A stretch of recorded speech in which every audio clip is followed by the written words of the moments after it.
Hi YouTube, it's Bethany from Madeline Jean Antiques and Restoration. In today's tutorial, I'm going to show you something that you must have in your workshop if you refinish old furniture. And I would say if you have a house too, I would have this stuff lying around as well because it's really useful for numerous reasons. So what am I talking about? I'm talking about mineral spirits. Yes, I know it's not really a sexy topic today, but this stuff is awesome. And I'm going to tell you guys my top 5 reasons why I love this stuff and how I use it with my business and around my house. So let's get started. Okay, you guys, my top reason why I have mineral spirits. So when I first started refinishing furniture, I waxed most of my furniture before I felt comfortable using water-based top coats and things like that. I still wax my furniture occasionally, and mineral spirits is fantastic for getting wax out of your brushes. So I've had both these brushes for many, many years, and they're still going quite strong. This one's for my clear wax, this one's for my darker wax. And what I do is I pour the mineral spirits into a separate container, use glass or like a plastic. And then what I do is I set my brushes just down in it, just up to the area on the brush where the wax is, and I let them sit, usually overnight. That's what I've done in the past, and I kind of just like prop them up like that, let them sit overnight, and then I rinse them out with warm soapy water. Also, I have learned, don't handle brushes that have mineral spirits on them just with your bare hands. I had a really bad reaction, nothing serious, but my hands started to itch really bad and it really dried out my skin. So when handling anything with mineral spirits, always wear gloves, some protective gear in that regard. I also have on occasion left a painted brush out overnight. And if you're familiar with Klingon brushes, they are expensive.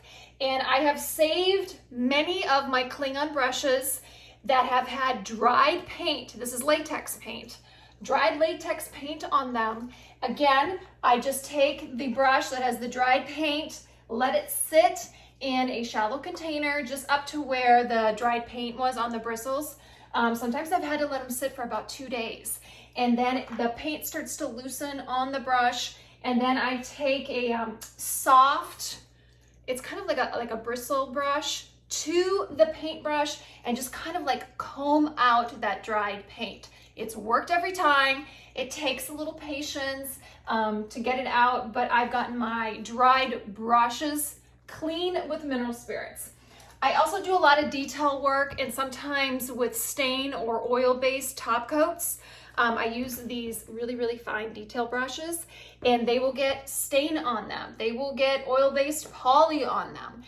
And once again, I will just fill this up with mineral spirits, let them sit in there, usually overnight, and then I just rinse them out with, I usually use like Dawn soap and some warm water, and I save my brushes every single time. So this is an absolute must if you paint furniture, refinish furniture, and you do a lot of it and you want to save your brushes.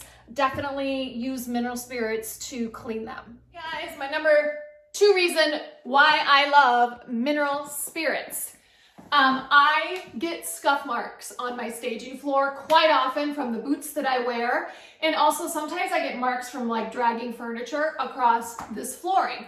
So I'll put some of the mineral spirits on a rag, always wear gloves, remember that, and then I just take it to the floor where the scuff mark is, and it takes it right up. I also will use it on my upstairs floors because I have 2 children and they have a tendency of leaving their shoes on and marking up my floors. So I also will take it to those floors up there. So that's a great reason to have mineral spirits in your home.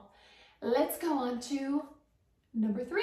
Okay guys, another reason why I love mineral spirits. I will come across, well actually a lot of times, I don't know why retailers do this. They put the price tag on the front of a mirror or a picture frame. That drives me insane in the membrane when they do that. And then you try to take it off and it comes off, but you have a little bit of a sticky residue left behind. Mineral spirits works just like the product Goof Off and gets sticky residue off a surface. I oftentimes will pick up my furniture at thrift stores and they'll put like a big gooey price tag right there on the wood, and then I've gone home, and I used to do this, take a razor blade to try to get the price tag off, and sometimes I've damaged the wood a little bit. So I have learned now I use mineral spirits if I have any sticky residue left over, especially like on mirrors. It works great for that. So that is my third reason why I love mineral spirits. Let's go on to my fourth. Real quick, by the way, this mirror is still for sale. Go check it out on my Facebook business page at Madeline Jean Antiques Restoration. Thanks. Okay, you guys, we're on to my fourth reason why I love mineral spirits. Now, if you're into sanding furniture and you get frustrated if you get swirl marks or pigtail marks is what they're called, this is what happens when you sand incorrectly. Either you're putting too much pressure on the sander or you're getting debris caught underneath the sander. I did a YouTube video a while ago. This is like a few years back. I'm gonna put the link below this video if you're curious why you're getting swirl marks, pigtail marks after you sand. But what happens with these marks, you can't see them. Sometimes even to your naked eye, you're looking at the piece of wood and you can't see the swirl marks. Guess when they appear? Oh, this is so much fun. And I'm being truly sarcastic here. It's after you apply like your first coat of stain. You think, oh gosh, this is ready. I'm ready to stain. And you put the stain down and then all of a sudden you see all these nasty swirl marks come up. And I see this so many times on my Facebook business pages that I'm a part of. Like, it's all about like helping people redo furniture and restore furniture. And it's probably one of the biggest questions I see with people who are just starting out with sanding or those who sand quite often is how frustrating it is when you think you have sanded a surface completely smooth and that it looks ready to go to stain, and then you apply the stain and those nasty swirl marks appear, and the only way to remove them is to start back again with sanding. So what you can do, here's a little trick that I've learned.